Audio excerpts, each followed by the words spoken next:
ijs had. Nou, dat rent er om mijn hele leven heen.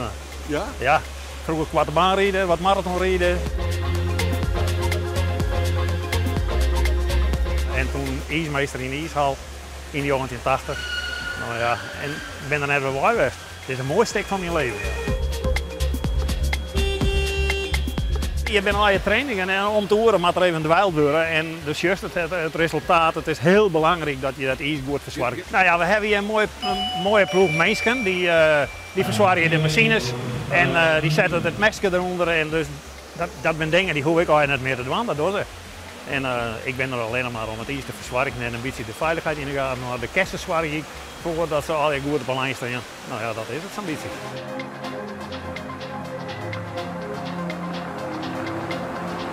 En moet je nou op letten als je op zo'n Zamboni rijdt? Want het is net alleen nog even rijden, toch? Nee hoor, dat is... ik is wel een Nicky Lauda wezen op die Zamboni, maar dan wordt het niks. Dus juist het wel die sporen die in het ijs komen, dan moet je even zorgen dat je wat stadiger rijdt en dat je wat meer water erop gooit. Het water is 50 graden, die versmelting moet goed wezen en er moet een goede buffer wezen. Het beton is met niet ook aan mensen zingen, dus dan krijg je keld van onderen. En dat moet ook even tijd had tussen de training en pro. En je moet er direct om denken dat je er net te volle water op gooien. Het moet precies zo vullen dat er vol vloeit. Nou ja, dat is het. Ja, ik praat er makkelijk over, maar ja, zo werkt dat dus gewoon. Ja, als je dat zoveel hier doggen, dan ga je er wel doen. Ja, nou ja, dat is leuk. Dat is mooi, dat je het onder controle gaat.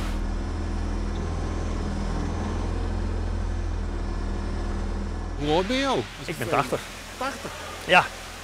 Ben je nou de oudste ijsmaster? Nou, misschien de oudste die het actief is. De rest er zijn wel mensen die het langere ijsmaster zijn, maar die zitten thuis. Ja. En ik ben aan het werk. En hoe vaak ben je dan nog dwaande als ijsmaster? Nou, man die zijn vreed.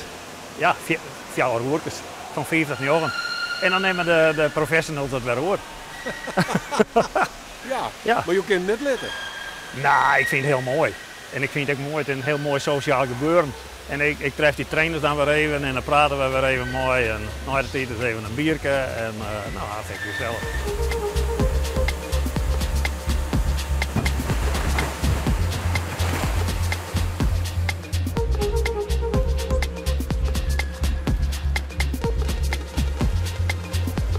Toen ben ik trainer geweest bij het short track. Ja, 3 jaar. Ja. Van 88 jaar tot, nou, ik denk van tot 2000 ongeveer. Ja. Toen ik in de ijshal begon, toen ben we begonnen met recreatierijden, het squallerrijden en nou ja, we hebben een heel groot mooi BV Sport hebben we dat opgebouwd. En toen zei ik het speeltje short track. En toen dacht ik van dat is mooi. En toen ben ik naar Papendal geweest, heb ik 2 cursussen gehad. En toen ben ik trainer geworden van short track. Ja, dat is een prachtig speeltje. Dat is een mooi sociaal gebeuren. Daar kan ik vreselijk van genieten. Als die benen emotioneel in de baan binnen, dat is geweldig. Nou is juist het, dat het heel belangrijk is op het juiste moment, dat we het juiste moment ervoor komen. Timen, ze zijn nou echt aan het timen. En dan krijgen ze een beste duw, direct. En zo is iedereen hartstikke geconcentreerd bezig. Nou, dat is het mooie, dat is het speeltje. Ja. Prachtig.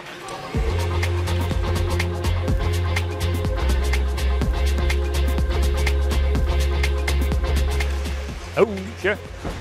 Boem. Nou, nu kom ik daar even heen en dan probeer ik die kerstjes weer even om. Hey, is die? Ja, goed jongen. Ja, keurig. Nee, dan zit dat is heel belangrijk, nou. Ja, dat is jongen. Lang niet gezien. Lang niet gezien, maar ik zie jou elke keer wel. Ja. Kom je straks mee trainen? Ja. Oké. Dus ja, maak er maar een mooi baantje van. Ja, dat doe ik altijd, hè? Dat weet je, hè? Hoe belangrijk is het hier voor je? Ja, maar ik kan geen Fries praten, want ik kom uit Enschede. Oh ja, maar ik kom speciaal hier naartoe om mee te doen met de short track training. Ja? Ja. Waarom? Omdat hier het 4e uur is een heel leuke groep van kerels waar ik vroeger ook mee geschaatst heb toen ik nog wat jonger was. Onze seniorengroep. En nu is het gewoon leuk om te doen. En hoe belangrijk is het dan dat er een mooie ijsvloer in ligt? Ja, anders lukt het niet. Ja, maar dan kom ik de bocht niet meer door als het ijs niet goed is. Vroeger lukte dat nog, maar nu gaat het steeds moeilijker. Dus hoe beter het ijs is, hoe makkelijker het dan nog gaat.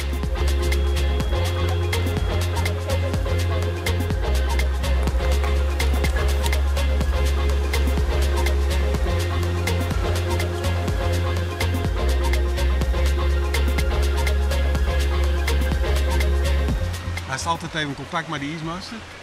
Ja, Mercedes wel altijd even. Ja? Ja, tuurlijk. Wat is dat? Even weten hoe het ijs erbij leidt. Segers is natuurlijk een shorttrackman, dus je weet precies wat we nodig binnen. Hè? Ja? Ja, absoluut.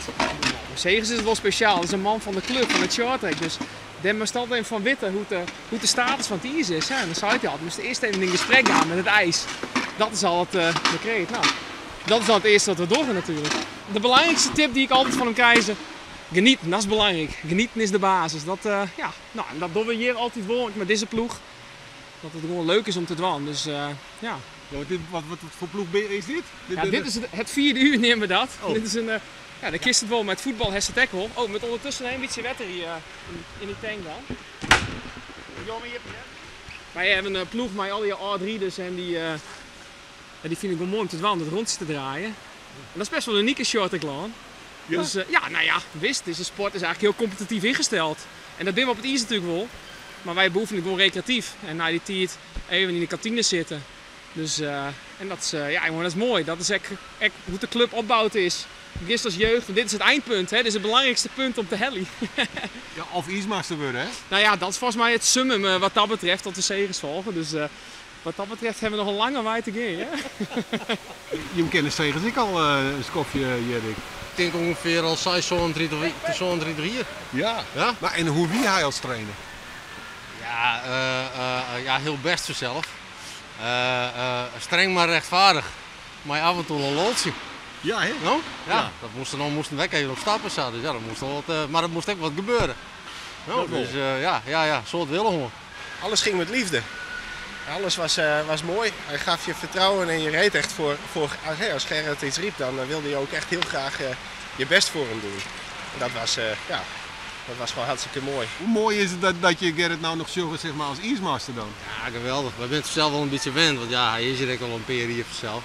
Maar dat is nog altijd hartstikke mooi vanzelf dat hij hier is. Als trainer heeft hij natuurlijk heel lang aan de andere kant gestaan. En hij weet donders goed wat wij heel graag willen. En als wij iets vragen, dan zal hij dat ook niet heel gauw van de hand doen. Ja, want daar zit een gedachte achter, zeg maar. Hè? Dus dat is heel fijn samenwerken. We hebben van de Simmer, ik ben wel prachtig mooi, mijn man of 15. Hebben we een grote sloep gehuurd, al die A3'ers van shorttrack, van trias van vroeger. En ja, daar hebben we een geweldige dag beleefd. Dus dat is wel heel fijn. Ja. Dat jouwt ook wel de verbinding met elkaar. Dat Gerrit altijd ja, de verbinder West is tussen iedereen. En dat die hele groep eigenlijk nog een beetje bij elkaar is. Dat is ook geweldig. Hoe lang word je nog terug hier? Ik heb geen idee. Als ik fysiek in orde ben en alles is dan goed, dan gaan we gewoon terug. Ja. Ja? Het is gewoon leuk om te doen. Ja, leuk om te doen. Dat is het. Ik ben er nog steeds enthousiast over. Ik zeg het. Ja.